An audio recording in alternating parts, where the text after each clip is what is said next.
राधे राधे प्रिय दर्शकों। गोपाल जी की मृत्यु को आज 4 दिन हो चुके थे। चौथे का दिन था।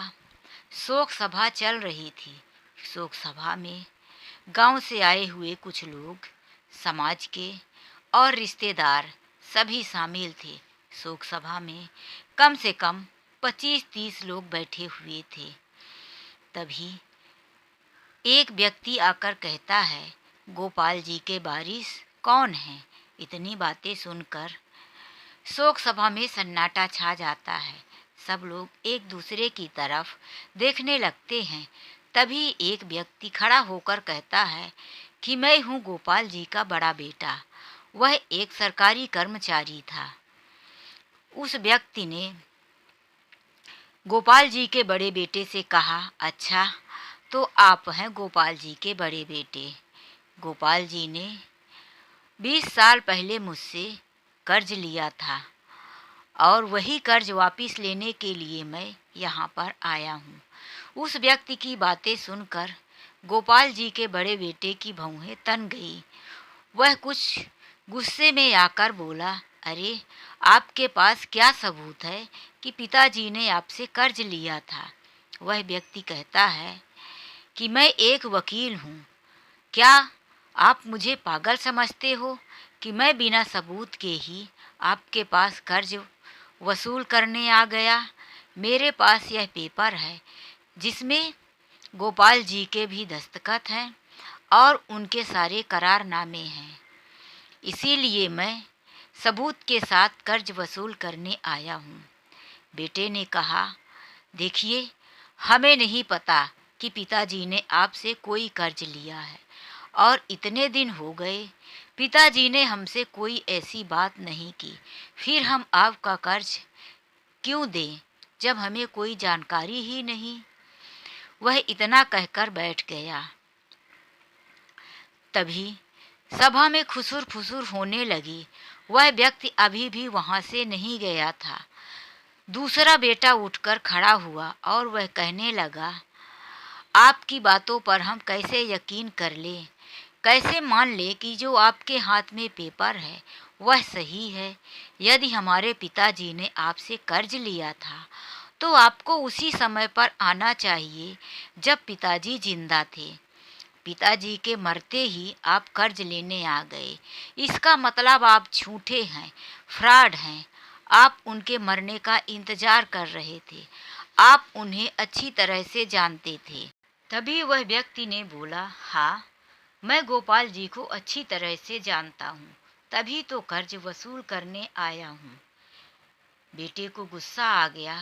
वह एक बहुत बड़ा ठेकेदार था। उसका कुछ गांव में दबदबा भी था, जान पहचान भी कुछ थी। इसीलिए वह अकड़ कर बोला, हम आपको एक पैसे नहीं देंगे। आप से जो भी हो सके वह आप कर लीजिए, लेकिन भगवान के लिए यहाँ से चले जाइए। उस व्यक्ति ने कहा, हम यहाँ से चले जाएंगे। हम आपके साथ यहाँ झगड़ा करने नहीं आए हैं। हम कोर्ट में जाकर आपके खिलाफ रिपोर्ट दर्ज करेंगे, लेकिन उससे पहले हम चाहते हैं कि आप इस मामले को प्रेम पूर्वक सुलझा लें, क्योंकि गोपाल जी को मैं बहुत अच्छी तरह से जानता हूँ और उनकी इज्जत को मैं कोर्ट में उछालना नहीं चाहता। इसीलिए आप लोगों को यही सलाह दे रहा हूँ कि आप लोग भी अपने मृत पिताजी की आत्मा की शांति के लिए, उनकी इज्जत के लिए इस कर्ज को चुका दें। दोनों बेटे कर्ज देने के लिए तैयार नहीं थे। वह व्यक्ति बार बार कहे जा रहा था कि अपने पिताजी की इज्जत को बचा लो, मरने के बाद उनकी इज्जत मत उछालो। तुम लोग इतने अपने समाज वालों के बीच में, गांव वालों के बीच में, उनकी शोक सभा में इस तरह से उनके कर्ज को कैसे ठुकरा सकते हो? उस व्यक्ति की शक्ति भरी बातें सुनकर ठेकेदार बेटा भी बैठ गया और वह व्यक्ति वहां से जाते जाते ये कह दिया कि हम कोर्ट का दरवाज़ा खटखटाएंगे। अब तो तुम्हारे और तुम्हारे पिताजी की इज्जत कोर्ट में ही उछाली जाएगी।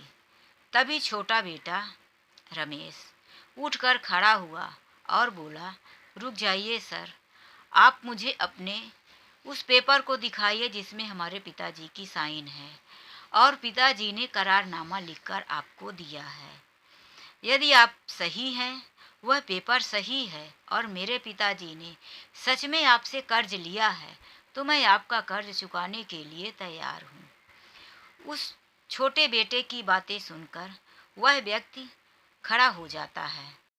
उसी सभा में बैठी हुई रमेश की पत्नी, जो अब तक दोनों बड़े भाइयों की बातें सुन रही थी, अपने पति को इस तरह से खड़ा देख वह भी उठकर खड़ी हो गई और पति को आंखें दिखाने लगी।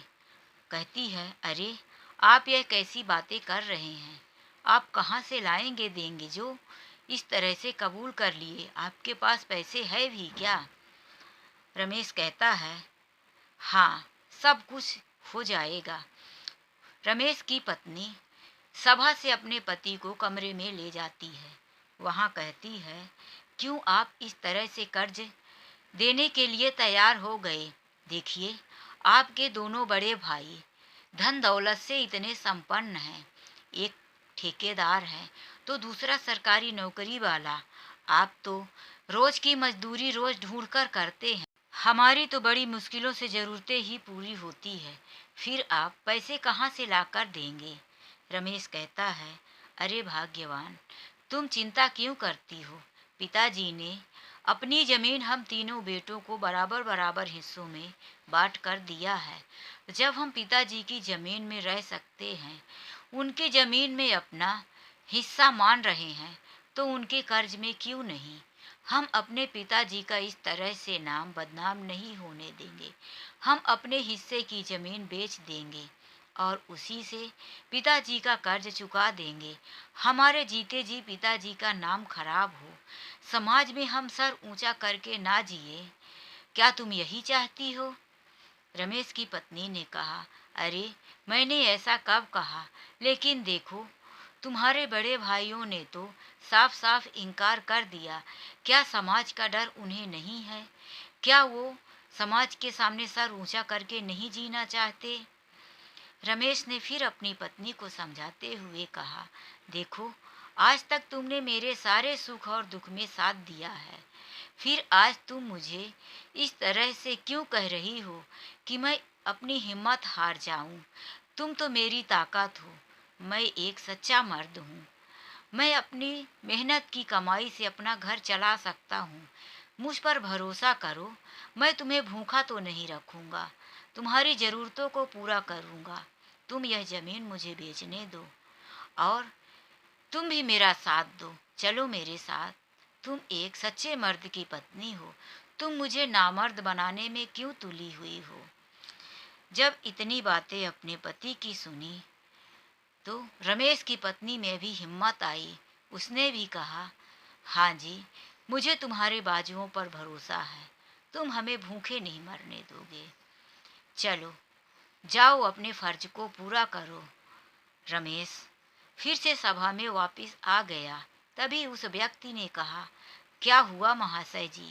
आपकी पत्नी ने आपको समझा दिया, अब तो आप भी कर्ज नहीं भरोगे? रमेश ने कहा, ऐसी बात नहीं है सर, मैं आपका कर्ज भरने के लिए तैयार हूँ। मेरी पत्नी एक सच्चे ईमानदार मर्द की पत्नी है। वह मुझे हिम्मत देकर बाहर भेजी है और मैंने उसे भरोसा दिलाया है कि मैं उसे कभी भूखा नहीं रहूँगा। मेरे पिताजी ने जो मुझे ज़मीन दिया है, वह ज़मीन आप ले लीजिए। चाहे तो आप उस ज़मीन को बेचकर कर्जा ले लीजिए या कि फिर आप ज़मीन अपने पास रखिए। इतनी बातें सुनकर रमेश की वहाँ पर बैठे हुए सभी लोग तालियां बजाने लगे। तालियों की गड़गड़ाहट से पूरा शोक सभा गूंज उठा। सबकी नजरें रमेश के ऊपर टिकी थी। वाह बेटा वाह, बेटा हो तो ऐसा। सब लोगों के मुंह से वाहवाही निकलने लगी। वहां पर बैठे दोनों अमीर भाई सर झुकाए हुए शर्मिंदगी महसूस कर रहे थे। तभी उस व्यक्ति ने कहा, शाबाश बेटे, असली बेटे होने का फर्ज तुमने निभाया है।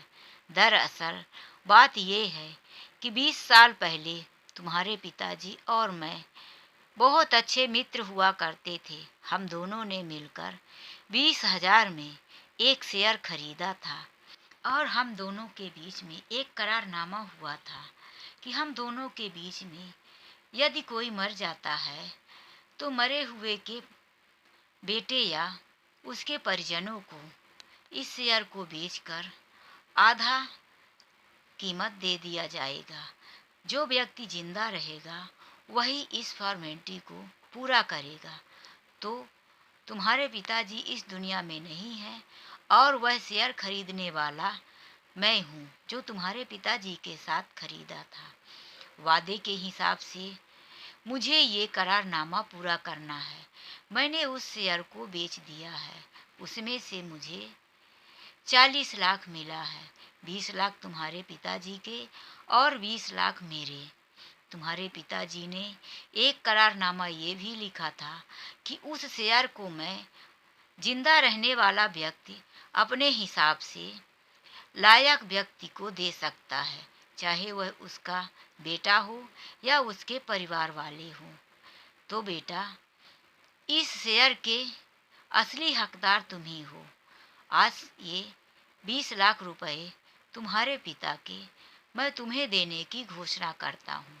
मेरी कार में 2 बड़े बड़े बैग में पैसे रखे हुए हैं, तुम जाकर निकाल लो।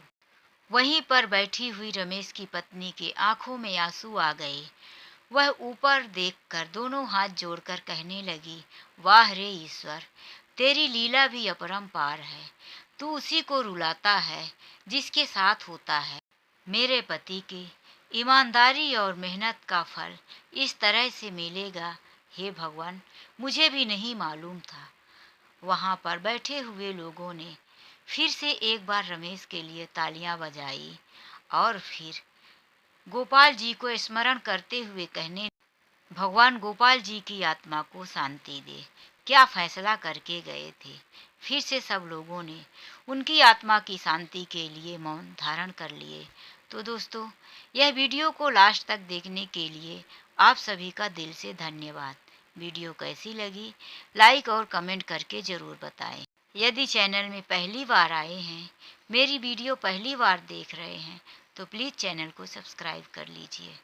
तो चलिए मिलते हैं एक नई कहानी के साथ। आज के लिए बस इतना ही। राधे राधे, जय श्री कृष्णा।